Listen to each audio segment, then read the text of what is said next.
Bonjour et bienvenue dans cette nouvelle vidéo de Chic et ZD, le site qui vous fait aimer l'écologie et la fait rimer avec élégance, plaisir et action concrète et efficace.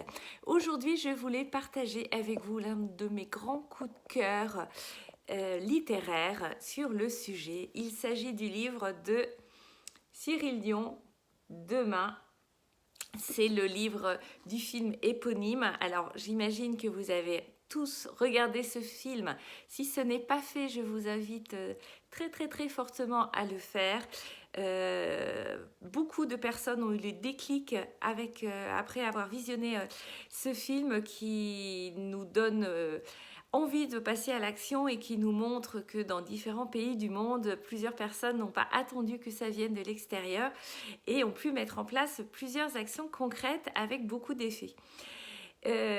Pourquoi j'ai un vrai coup de cœur pour ce livre? Parce qu'il rentre dans le détail, dans ces rencontres que Cyril a fait avec différents personnages, tous plus inspirants les uns que les autres.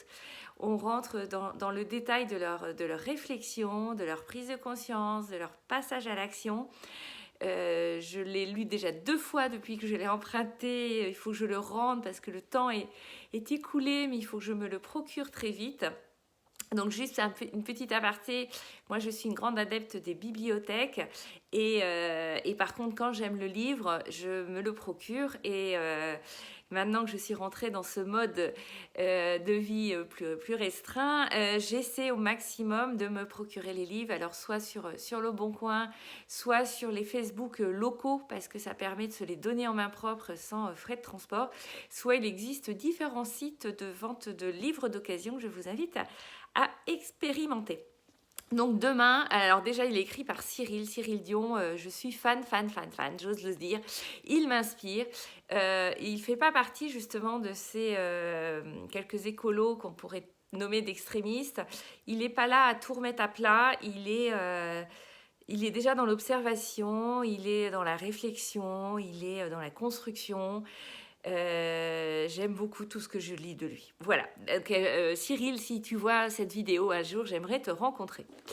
En attendant, je dévore tes livres. Ce que j'ai beaucoup aimé dans Demain, c'est notamment l'interview de Pierre Rabhi. Alors là, de lui aussi, je suis fan. Je vous fais bientôt une petite vidéo, promis, rien qu'à son sujet, parce qu'avec des mots simples, il nous fait comprendre tellement d'évidence. J'adore. Donc je ne vais pas vous spoiler sur le contenu de Pierre Rabhi dans ce livre, mais rien que pour ça, ça vaut le coup de se procurer ce livre. Et ce que j'aime beaucoup aussi, c'est la découverte des incroyables comestibles qui ont été mis en place par ces femmes qui du jour au lendemain, ont décidé de faire une petite réunion dans leur village pour parler de développement durable ou de changement de comportement, qui se sont retrouvés avec plein de monde, finalement un petit peu débordés et qui ont imaginé ces incroyables comestibles. Donc le principe, c'est utilisons chaque petite parcelle de terre que nous avons autour de nous et notamment dans nos zones urbaines pour planter, que ce soit les petites friches ou que ce soit les parterres municipaux. Utilisons-le pour mettre des légumes et des fruits à disposition de tous et invitons tous et chacun à entretenir et alimenter. Sur le principe, au départ, les municipalités n'étaient pas forcément pour, mais elles ont un peu poussé, elles ont un peu pris l'initiative, ces femmes. Et puis, avec la preuve par l'exemple, les municipalités sont allées les voir ensuite en leur disant « mais on a tel parterre municipal, on vous prête l'endroit sans aucun problème » et tous les habitants sont rentrés dans cette démarche. Donc maintenant, c'est un mouvement international. J'aimerais beaucoup qu'on puisse le mettre en place à Brest. Donc si parmi vous, certaines personnes sont intéressées par tenter l'aventure, n'hésitez pas à me rejoindre. J'aimerais qu'on arrive à mettre ça en place. Et puis, une autre aventure que j'aime beaucoup, toujours autour du végétal, c'est à Détroit. Détroit, qui est une ville sinistrée, dans laquelle il y avait beaucoup d'usines de voitures. La mondialisation a eu raison de cette ville et surtout cette économie.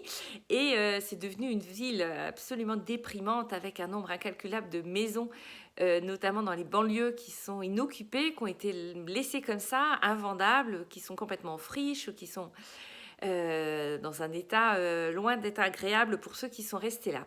Et puis, quelques personnes se sont remontées les manches et se sont rendus compte en fait qu'il y avait un problème d'alimentation dans Détroit parce que s'il n'y a plus beaucoup de monde, il n'y a plus non plus beaucoup de supermarchés.